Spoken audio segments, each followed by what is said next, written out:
وبكرة تشوفوا مصر.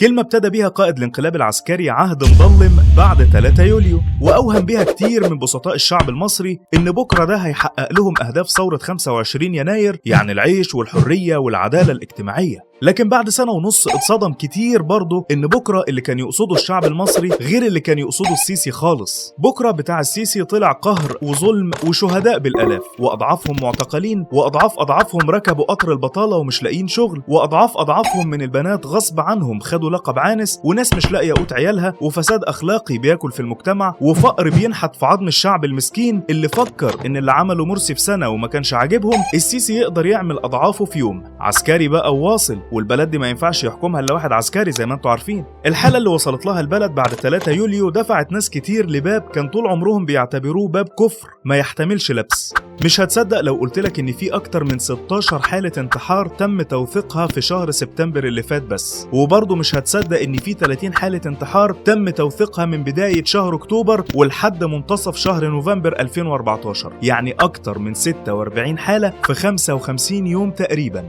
رقم مرعب صح؟ خد بقى التقيلة، يوميا ما بين 5 إلى 6 محاولات انتحار بتوصل للقصر العيني وبيتم إنقاذها، فما بالك بقى بمستشفيات الجمهورية والحالات اللي ما بيتمش توثيقها. على فكرة الأرقام دي مش من عندي، دي إحصائيات أصدرتها التنسيقية المصرية للحقوق والحريات. طب عارف إن ما يقرب من 90% من الحالات دي كانت بسبب سوء الحالة الاقتصادية للمنتحر، والباقي كان بسبب مشاكل أسرية ونفسية وظروف سياسية؟ عارف إن من ضمن المنتحرين مدرس اسمه عبد الفتاح الكفراوي من محافظة المنوفية قرر يحط رقبته على قضبان قطر شبين الكوم علشان يتخلص من حياته بسبب ظروفه المادية، وإن في أب من سوهاج انتحر أول أيام عيد الأضحى اللي فات علشان نفس السبب. وطبعا مش محتاج أقولك أي بيت بيبقى محتاج لفلوس إزاي أيام العيد. طب عارف إن في مزارع في الإسماعيلية انتحر وساب ورقة يقول فيها إنه انتحر علشان هو شاب ومش قادر يتجوز؟ ولا أيمن صبحي العامل اللي شغال في شركة الحديد والصلب في حلوان وقرر الانتحار بعد ما اتفصل من شركته هو وعدد من زمايله بشكل تعسفي واتشردت أسرهم، ومفيش حكومة تقول للظالم انت فين.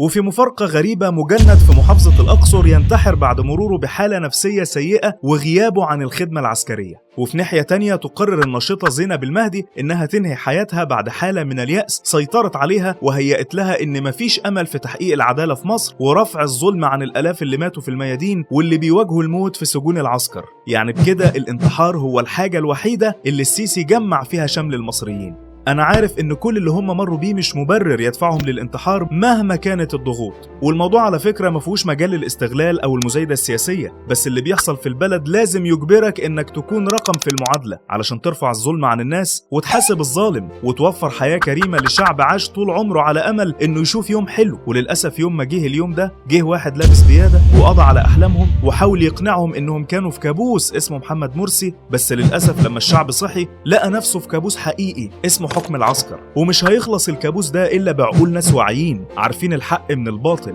وإيمانهم بربنا ملهوش حدود وما بيخافوش غير من اللي خلقهم.